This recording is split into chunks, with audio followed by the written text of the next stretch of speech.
What's good, everybody? Welcome to the Dawn Exposure, a channel dedicated to helping you navigate this human experience through developing your self-awareness. In every episode, my goal is to help you achieve three things. Number one, to help you see things differently. Number two, to help you understand life in Japan and beyond more honestly. And number three, the most important one, to give you some clarity that you can move on with. There is a famous content creator on YouTube, and her name is Izzy Sealy. She spoke about how she learned Mandarin. What stood out to me wasn't just what she studied, but how she structured her learning. Foundations first. So for me, that's first principles, stripping down that language. And the second one is consistency over intensity, followed by immersion, even when it's uncomfortable. And guess what? I realized the same blueprint works for Japanese as well. This video is about how I am learning Japanese, what's actually working for me, and how you can do it at a low budget and hopefully without burning out. My foundation is Genki. I didn't use Genki randomly. It was actually recommended to me by a close friend, someone I deeply respect, and someone who is fluent in Japanese as well. Shout out to Prab if you're watching. The reason why I chose Genki is because it builds language structure properly. It layers grammar, vocabulary, and context as well. So those are the three main important things that you need when you are starting, so that you can be able to speak basic Japanese. Here's the key part. It's budget friendly. Not only do you get a textbook, you also get a workbook and an audio practice as well. The combination matters here. You know why? Because language is not just something you read. It's something you hear, something you feel, and something you repeat until it becomes natural. The honest truth as well, in as much as I'm using Genki, YouTube has been a large part of my journey in learning Japanese. So there are two people in particular who have been instrumental in my language acquisition. The first one is Miku Sensei. Shout out to Miku Sensei. Right? The reason why I'm giving a shout out to Miku Sensei is because she has clear explanations, friendly delivery, and lastly, very approachable Japanese. It's easy to just listen to her throughout the day. And then the second one is Ken. Ken is super on point. Ken is just a different guy now. If you've listened to Ken, you know exactly what I mean. He doesn't rush.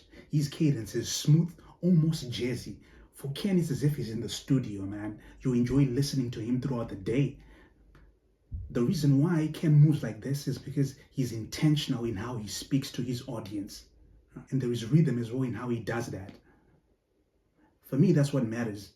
I gravitate towards that kind of energy, especially when it's instrumental kind for me. Like it's just music to me. When you listen to Japanese like that, you're not just learning words, You're learning timing. Timing is important when you speak the language, right? Any language. You're learning intonation as well, more than pronunciation. And that kind of input changes everything. It's just a game changer. So right now, my listening skills are more advanced than my speaking. And honestly, that came from teaching. Like, I came to Japan in 2018. So roughly, I've been in Japan for about 8 years now. And when I started, I was in ALT. I was in public schools. I was teaching elementary students, junior high school students, and high school students as well. By doing that, it forced my ears to adjust fast. You don't get subtitles. You have to speak, right? You have to swim. And that constant exposure just trained my brain to recognize patterns like a Rubik's Cube, right? Not only patterns, but also tones and meaning, even when I didn't understand every word. So I later on understood that what I was going through was immersion when I moved on to a bigger city now. When I could all of a sudden pick up and understand conversations. Coming to Japan, I was intentional where I was going to go. You have to be intentional, especially for those who want to come here and work. I would highly recommend you to go into smaller cities rather than bigger cities, because there is a proclivity for us to just really be comfortable in a bigger city where a lot of people speak English, but if you happen to go into the remote areas, it's just going to change everything because you're going to push that boundary. You're going to put yourself into uncomfortable situations, right? Where you stand out, where you stand out, but the people over there, they also want to engage with you. So they are putting themselves out, trying to reach out, trying to speak to you. And that whole uncomfortability that you feel like when someone approaches you and tries to strike a conversation, right, is exactly what improves your listening skills eventually. Why? Because you're forced to swim in the deep end, right? You want to express yourself. You also don't want to be awkward. And the good thing about doing that is we more like deconstruct the narrative of where you come from, you know? Japan was more like, for a long time, secluded, you know? So when you happen to find yourself in a remote area, that's where people haven't really had the chance to engage with foreign people, you know, people who look like me, people who look like you as well. You know, so you help to deconstruct the narrative that they have of people who look like us. And not only that, but you might actually develop friends who become like family. People are just organic, you know, because they're living in the country. They're surrounded by nature as well. So you tend to develop more stronger relationships, as opposed to being in a big city like Osaka, Tokyo, or Yokohama. For learners abroad and digital nomads, guess what? Something positive. Japan now offers a digital nomad visa. This is a visa that allows you to live in Japan for about 6 months, be it vlogging, working from home. So you would ideally make real progress in your Japanese learning skills if you were to integrate using Genki, and then listening to native speakers as well on YouTube, especially the people that I recommended. Miku Sensei one more time, and Ken. Joining online classes will help as well. I'll try my best to leave links below. And lastly, daily immersion. You're going to be immersed in the culture eventually when you touch down. The other way that you can improve your Japanese as well is by having community, right? Remember, I honestly think that we were created to synergize with each other. Research has been done around this on the importance of community. So you can tap into different communities in Japan. We already have English-speaking communities where there are Japanese people who also want to learn English. So they can be what they call language exchange. Language exchange is happening, social gatherings happening, be it at church with friends or casual dinners. You know, when you go out on a weekend, you hit that hard reset. Time to de-stress as well. So the good thing about these environments is that what's just needed is your presence, you know, your presence, because people want to connect. From such a presence, you then gain confidence in speaking the language as well, because it's at ease. You're not forced to speak it. Both of you are experiencing that uncomfortable situation of trying to learn it, and you are also in a conducive environment that encourages having a conversation, like maybe having coffee or soon after church. You know, these are environments that are ideal for you to learn a language because you are relaxed. I'll be honest, I'm not big on manga. I've never been. But Spy X Family, that one hit the spot. It really did. Like, my favorite character in there is Anya. Spy Family has just changed my pronunciation and intonation, you know? Sometimes, like when I go outside and just go off on a tangent, maybe be doing shopping and start speaking in Japanese, I see that a lot of people like are in awe, or like they are amazed, like, hey, like how are you able to do that? How are you able to say that? And I don't even think about it when I speak. It just so happens, you know. And you know, if you try to slow down and observe yourself, you start to understand this is the immersion, you know. And you're connecting with these people on a deeper level. This is what made me to then say in my first video when I introduced myself, you know what? Japanese people are goofy. It's something that you only understand with time, through immersion and through understanding the language as well. When you speak it, when you sound like them, you connect with people on a deeper level. And then they open up in layers.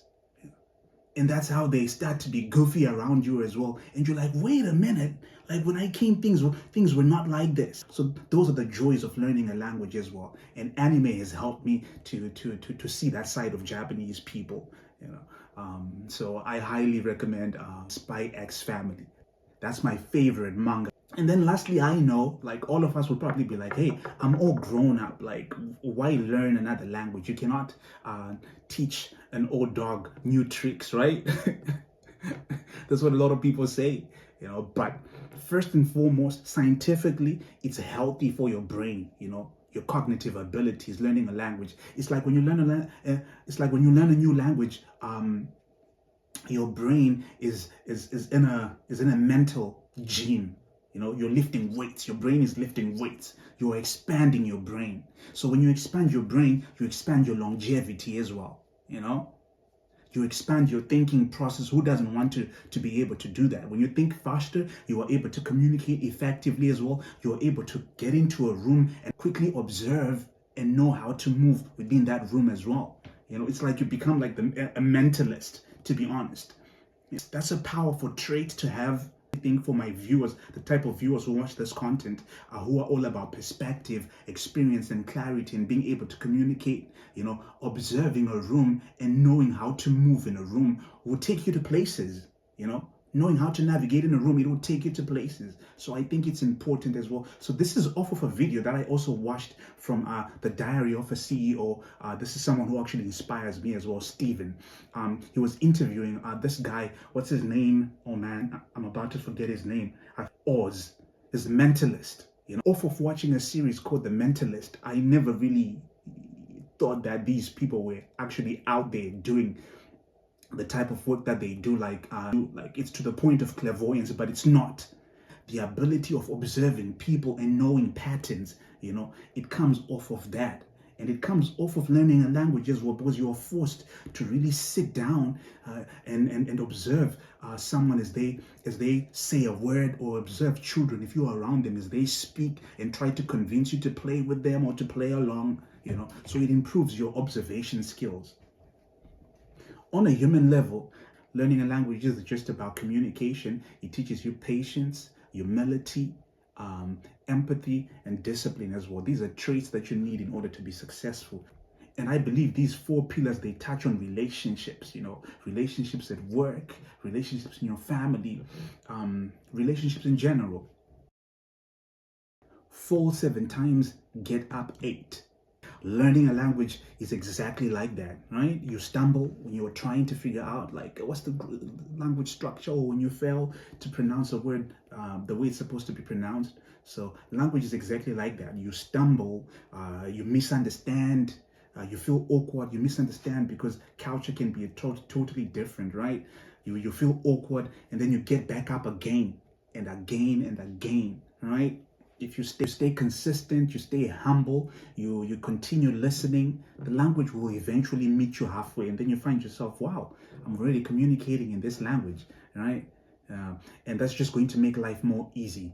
I think in Japan, it's totally just going to be a game changer. If you enjoyed watching this video, the next video is going to loop you in onto the reasons why you should study Japanese. Otherwise, peace out.